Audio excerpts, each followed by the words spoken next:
안녕하세요. 평생학교 학생 여러분, 김영빈입니다. 2023년 4월 26일 미국 FDA가 아주 신박한 약을 하나 승인했어요. 바우스트라는 건데요. 이게 FDA가 승인한 최초의 먹는 마이크로바이옴 치료제입니다. 이 신약은 미국 내 만성 설사병 원인 1위이자 연간 약 미국 내에서 1만 5천 명에서 3만 명의 생명을 앗아가는 클로스트리디오데스 디피실, 줄여서 C. 디프 감염병 재발을 방지하는 것입니다. 이 성분이 뭐냐? 바로 사람의 그거! 사람의 똥입니다.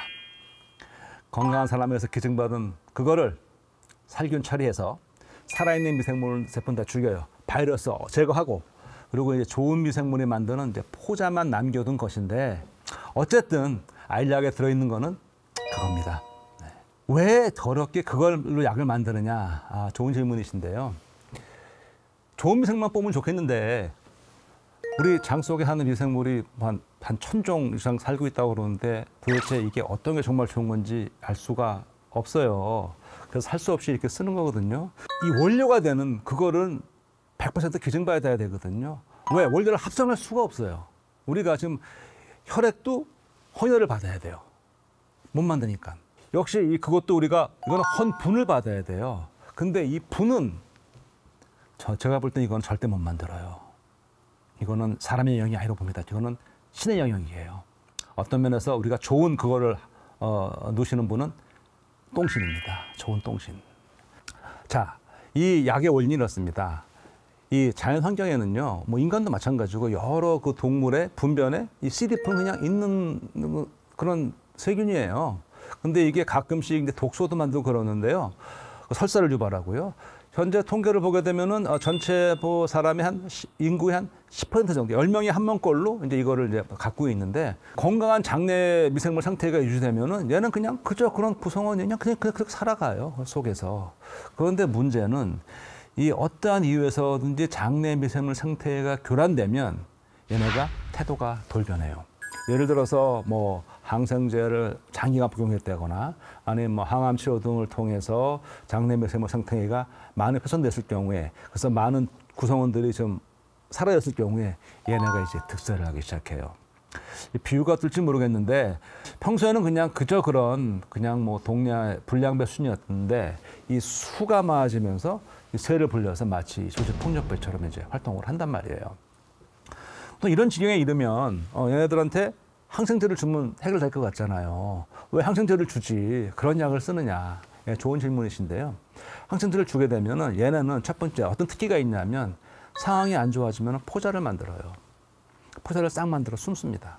그러니까 항생제를 쓰는데 한계가 있고요. 또 얘네들은 이 내성을 갖고 있는 애들이 많아가지고 항생제를 줬을 때 잘 안 죽어요. 오히려 이런 환자에게, 설사병 환자에게 항생제를 주게 되면 제거해야 될 CDP는 오히려 멀쩡하고, 그나마 남아있던 유익균들이 더 사라져버려서 오히려 사태를 악화시키는 이제 그런 문제에 빠진다는 것이죠. 그러다 보니 나온 대안이 바로 대변으로, 좋은 대변으로 만든 약을 만들게 된 거예요. 사실 FDA가 승인한 최초의 이런 그 대변 치료제는 작년에 먼저 승인된 게 있어요. 근데 이거는 먹는 게 아니고 이 관장용이에요. 2022년 11월 30일에 승인한 건데요. 이름은 레보타라고 하는데, 그 사용법은 이렇습니다. 비닐 팩 안에 그 좋은 약이 들었어요. 그 약은 말씀 안 드리면 뭔지 아시겠죠. 그게 들었고요. 마치 우리가 그 대장 내시경 할 때처럼 자세를 취하면 이제 의료진이 와서 주입을 딱 꽂아주죠. 그리고 한 15분 정도 저 자세를 딱 유지하고 있어야 돼요. 저게 다 들어간 다음에도 한 15분 동안 자세를 유지해 줘야 돼요. 왜냐하면 그 어렵게 구한 좋은 약이 새면 안 되기 때문에 쭉 들어가게 해서 장내 미생물 생태계를 이제 복원하는 거죠. 이거 정말 일종의 리모델링입니다. 왜냐하면 저거 하기 전에는요, 우리가 그 대장 내시경 할 때 장을 싹 비우는 것처럼 똑같이 완전히 비운 상태에서 싹 비운 다음에 좋은 저걸 넣어서 장내 미생물 생태계를 이제 리모델링 하는 거죠. 결국 핵심은 뭐냐? 장내 미생물 생태계 복원이에요. 사실 우리 몸에는 온통 미생물이 살고 있거든요. 늘 살고 있어요. 이런 미생물을 통틀어서 우리가 휴먼 마이크로바이옴이라고 부릅니다. 특히 우리 장 속에 사는 미생물들은 우리 건강에 더욱더 중요한 역할을 해요. 얘네들이 없다면 우리가 소화를 완전히 하지도 못해요. 왜냐? 우리 자체 효소로는 우리가 먹은 모든 음식을 소화할 수가 없어요. 상당 부분을 우리 장내 미생물의 효소에 의존하고 있거든요.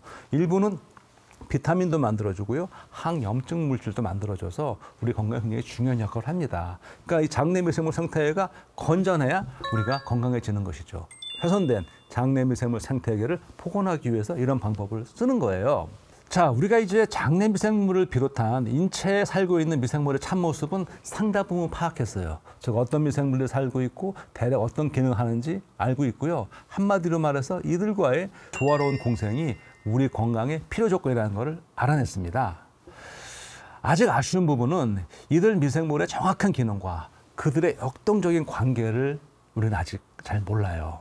그래서 그 미생물이 인체에 미치는 영향을 완전히 이해하려면 아직 갈 길은 멀어요. 다시 말씀드리지만 우리 창자에는 세균만 해도 약 1000여 종이 살고 있다고 합니다. 프로바이오틱스의 대명사가 되다시피 한 그 유산균도 이들 가운데 하나예요. 실제 우리 장내 미생물에서 이 유산균이 차지하는 비율이 의외로 낮아요. 이 유산균은 특정 세균의 이름이 아니라 탄수화물을 발효해서 말 그대로 젖살을 만드는 그런 미생물 무리를 말하는 거거든요. 이 장 건강과 면역 기능 개선을 포함해서 이 프로바이오틱스의 장점은 많이 보고되고 있어요. 하지만 여전히 그 과학적인 증거는 부족해요. 도대체 이게 어떻게 해서 어떤 기능을 해서 효과가 있는 것인지. 그렇기 때문에 아직 이 프로바이오틱스는 건강 기능성 식품으로 머물러 있는 것이죠. 따라서 정말 이제는 중요한 장내 미생물 세균의 작동 원리를 규명하고 동시에 수적으로 좀 더 우위를 차지하고 있는 그런 미생물을 찾아내서 진정한 이 치료제를 만드는 그런 연구가 필요하거든요. 이런 가운데 최근 들어서 아커만시아 뮤시니필라라는 이런 세균이 차세대 미생물 치료제 후보로 아주 급부상하고 있습니다. 이름대로 뮤시니필라, 뮤신을 필라, 좋아하는 그런 세균이에요. 우리 얘네들은 장 점막에 살거든요. 우리는 입에서 항문에 이르기까지 소화관이 쭉 연결돼 있잖아요. 소화관 내벽은 모두 부드럽고 매끈하게 끈끈한 점막으로 덮여 있습니다. 점막에는 끈끈한 점액이 흐르고 있는데요. 그래서 표면을 마르지 않게 하고 거기에 또 나쁜 미생물을 가둬서 제거하기도 하고 좋은 미생물의 보금자리를 제공하고 거기서 여러 가지 면역 기능을 하는 복합 방어 기지입니다. 근데 여기에서 이 아커멘시아 뮤시니필라라는 세균이 잘 살고 있어요. 이 아커멘시아 뮤시니필라는 2004년에 건강한 사람의 분변에서 처음 분리가 됐고요.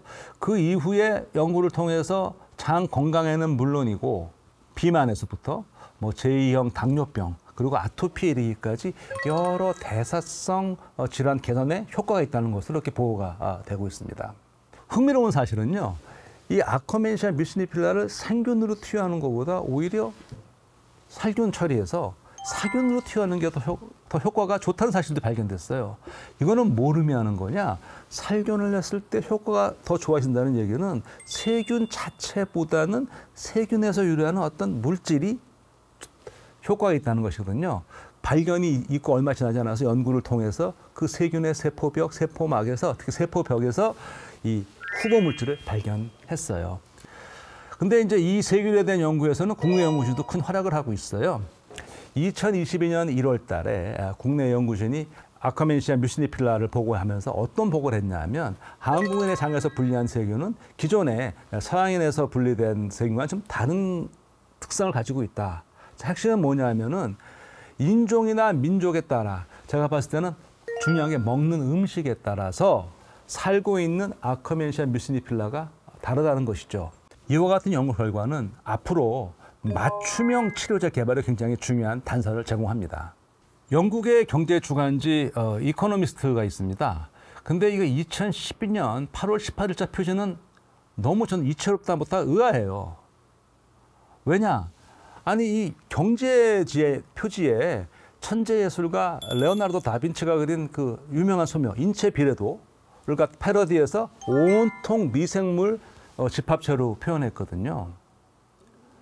아니 왜 이 경제지가 표지에 이 미생물을 드러냈을까요? 그 이유는 그 무렵부터 우리 몸에 사는 미생물이 인체 건강에 미치는 영향력이 본격적으로 파악되기 시작했기 때문이요. 그래서 그 중요성을 알리기 위해서 그랬어요. 그 표지 그림을 자세히 보면은요, 미생물이 사람을 만든다. Microbes make the man이라는 문구가 쓰여 있어요. 아마 이 말 들으시면 그 영화 킹스맨의 대사가 떠오르실 거예요. Manners make the man. 매너가 사람을 만든다. 여기서 매너는 예절을 지키는 방식을 말합니다. 종종 대중 매체에서 보면 뭐 매너손 이런 말 등장하잖아요. 그걸 떠올리면 이해하기 쉬울 것 같아요. 즉 인사가 예절이라면 상황에 따라 인사가 다르잖아요. 안녕하십니까, 안녕, 뭐 이런 것처럼. 예. 같은 예절이라도 상황에 따라 갖추는 방법이 달라지잖아요. 맞습니다. 생물학적으로도 인간은 미생물이 완성을 해요. 그런데 그 완성하는 미생물은 사람에 따라 다르다는 것이죠. 미생물이 사람을 만드는 것이죠.